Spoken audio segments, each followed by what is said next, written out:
also for me, some parts for me I surprise is very nice. The landscape there is amazing. We went through so many amazing places and it felt like sometimes you were on Mars.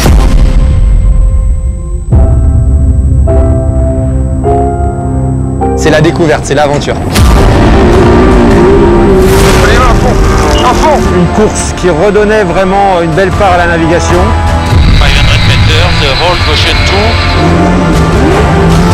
Là on trouve un terrain de jeu vraiment avec du désert ouvert, beaucoup de hors-piste, beaucoup de navigation, un jeu de piste important.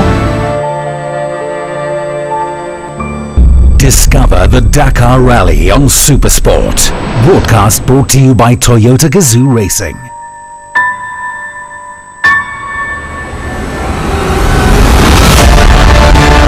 We chose to let out today, and it definitely didn't play in our favor. You know what? We didn't really go slow in the prologue.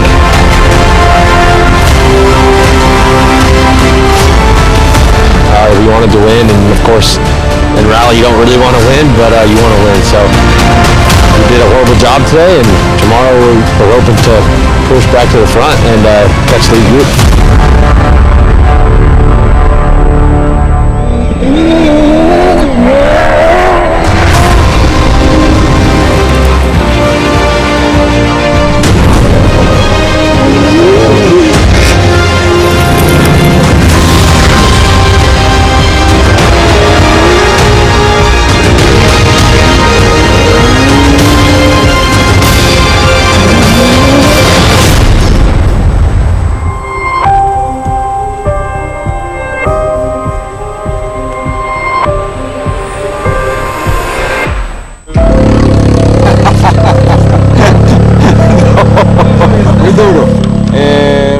I broke down 70 kilometers from here at kilometer 218.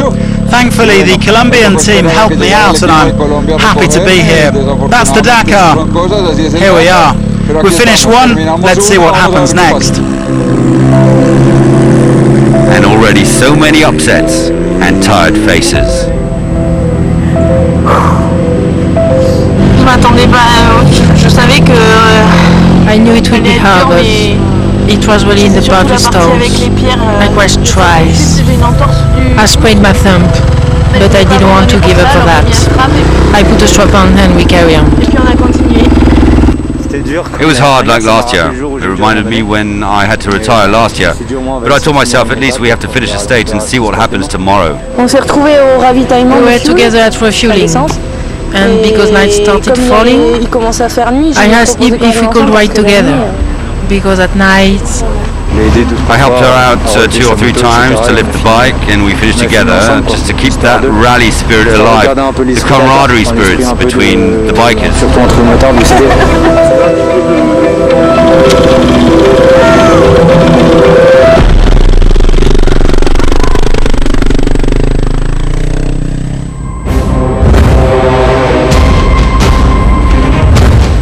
On to the first sand and dunes of Dakar 2021.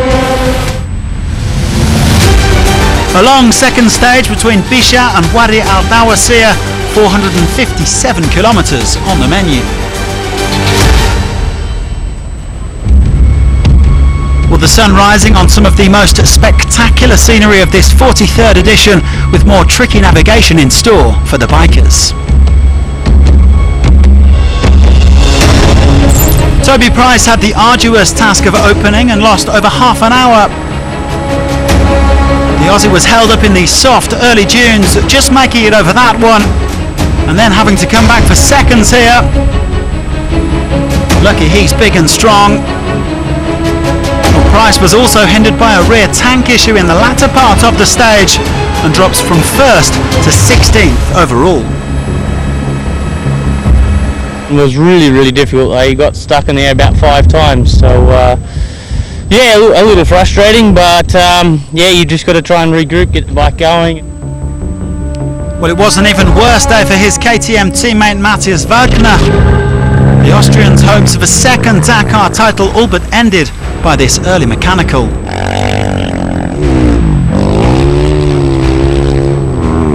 Yeah, I think something with the clutch or with the gearbox, because if I put the gear in, the bike is not moving, so it's so hot. So now I would like to try to find something that I can continue, but at the moment looks not so good. 200 hours on the bike, not one problem. Well, Wagner losing nearly 2.5 hours. Game over meanwhile for Andy Short. The American also had mechanical issues and decided that they couldn't be fixed. The Yamaha factory team losing one of their overall contenders.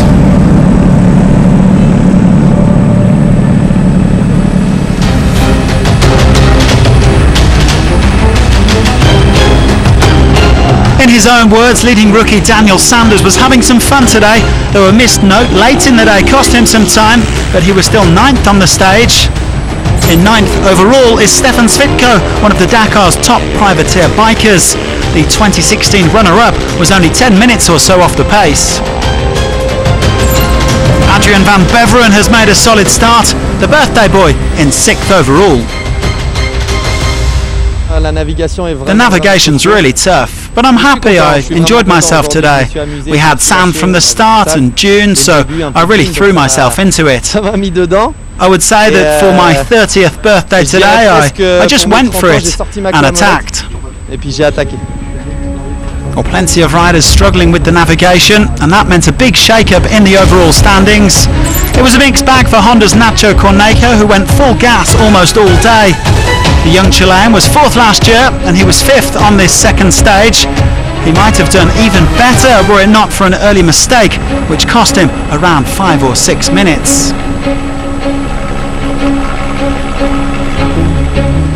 The locals enjoying a front row seat. Now, Yamaha may have lost Andy Short, but this was a great effort from their other new recruit, Ross Branch. The airline pilot from Botswana is absolutely flying, and he's up to 3rd overall. Last year's top two, Pablo Quintanilla and Ricky Brabeck, were forced to push after losing time on stage 1. Quintanilla had a few issues following the tracks, but came 3rd on the stage. Brabeck in 2nd after what was, in his opinion, a much more straightforward outing than the curtain raiser. But the star performer on the day was Joan Barreda. Bang Bang storming to his 25th Dakar stage win and moving to the top of the overall standings.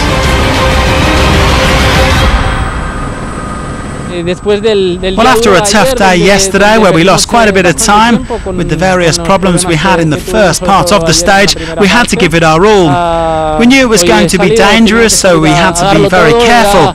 But I managed to stay calm in some tricky situations, and ultimately it was a very good stage. Well, pretty sizable gaps once again.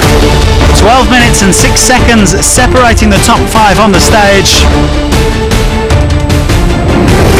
Barreda leaps from 18th to 1st, with reigning champion Brabeck now 2nd. Branch, Quintanilla and Xavier de Sultre round out the top 5. Pablo Capetti took stage honours in the quads. The Argentinian came 3rd overall in 2017, and he's currently 3rd overall at Dakar 2021. The stage 1 winner Alexandre Giroux still top of the pile, 1 minute and 9 seconds ahead of Giovanni Enrico.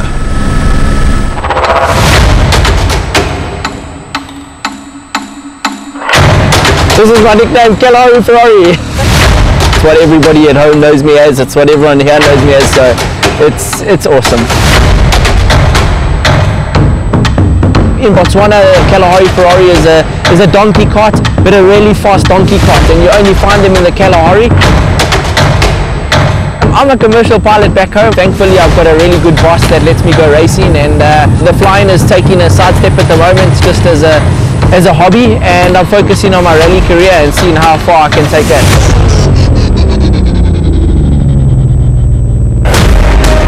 It's been a dream of mine to go and race Dakar since I watched it in 1992, go from Paris to Cape Town, and I've always wanted to be one of those guys lining up on the start line. 2019 went extremely well for me. I learned a lot, so we put a lot of hard work in and managed to win the rookie category, and 2020 was a huge surprise for me. You know, I went and I managed to win a stage in day 2. and that was incredible. Probably one of the best feelings in my life. Every guy dreams of being on a factory team for racing their facet of the sport. So for me to get on the factory team with Yamaha has been incredible. You know, it is a dream come true on its own. The moment you think that you can't get back to the racing because of financial reasons, something like this comes up, and it was tears of joy, a lot of tears of joy. The thing that's really changed is that the guys are so fast in my team. So, you know, if you want to keep up with them, you've got to make sure that you're at the top as well. So, good pressure, you know, it's always good to have good pressure, and, you know, I want to win just as bad as everybody else.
First big dunes dawned, and for the BRX Hunter it was the longest run the car had ever done at 457 kilometres, and both got through with no technical problems. Danny Romer saying the result doesn't show what a positive day it was. Sebastian Loeb had a great stage, 7th now overall, and was very happy indeed, especially as though between two control points he was the fastest of all on just the car's second ever competitive stage. Well, we got lost in the final part for 4 or 5 minutes. It's a pity because we had done a rather good stage until then. The tracks were very hard to find, always left and right, and we never know where to go, so it was really tricky in terms of navigation, but overall we went very well. No issues with the car. South Africa's Brian Baragwana at first did the Dakar on a quad before working in Century Racing Squad as a mechanic, meaning he knows the car inside out, but hopefully not upside down. He's 8th overall today. After 6 Dakars on a bike, this is the 6th Dakar in a car for Shizgonski. His best was a 4th a couple of years ago, so he's on the cusp of a podium if all goes well this time around.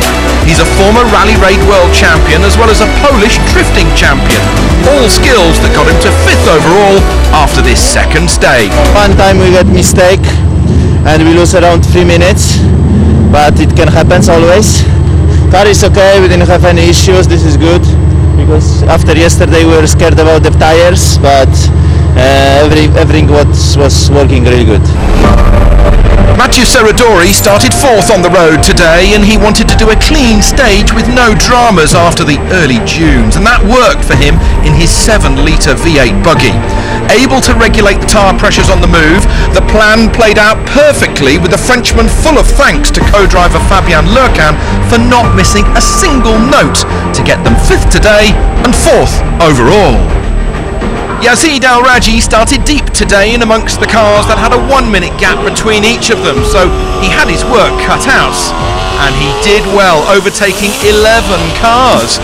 He's very happy indeed with his day on home soil. It's all been go for the amiable Arabian, who's got such a huge following here in Saudi Arabia.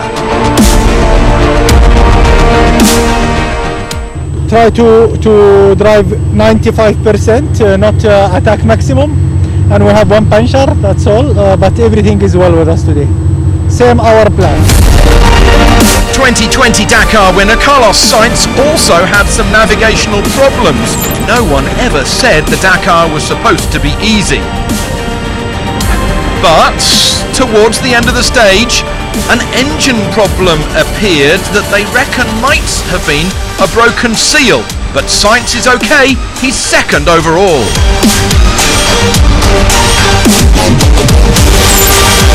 Stefan Peter-Hansel's main target was not to get stuck in the sand, as the mini buggy was brim full of diesel early on, and the dunes may have sunk the car, no matter its ability to float over the sands. After 2 stages, he leads overall. Nasser Al-Attiyah lost 12 minutes yesterday, but had a clean day, finding every point on the map, even managing to overtake 3 cars in one go, to then have no dust to hinder his view. He was flat out all day, but still got the car through without any damage to win the stage by 2.5 minutes. The Qatari is now third on the Dakar. You go flat out, and really everything working very, very well from start to finish.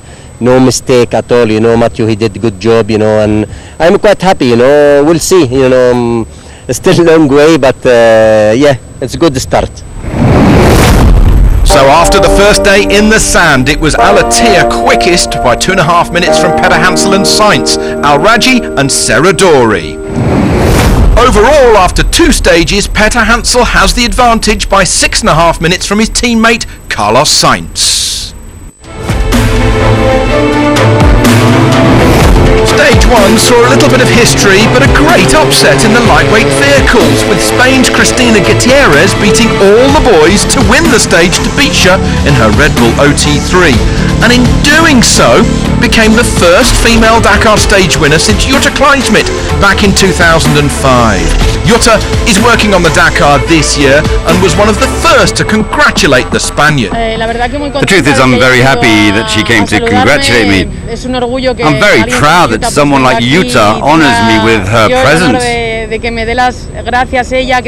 Thank you to her, as so many years have gone by, and I'm very happy because she's done so much for motorsport.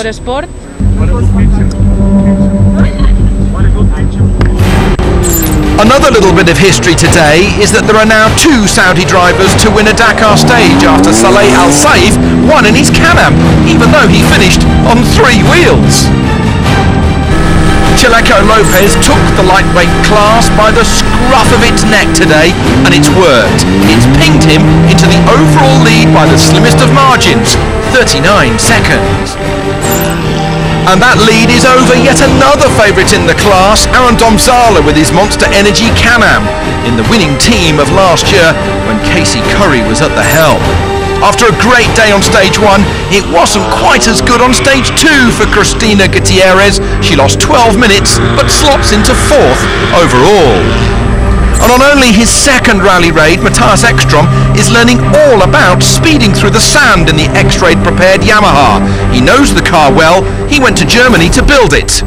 In lightweight vehicle, Al Saif leads by just under 2 minutes ahead of Fares, Lopez 3rd, Domzala and Lopez in 5th. And in SSV, Lopez leads overall by just those 39 seconds ahead of Domzala, Fares in 3rd.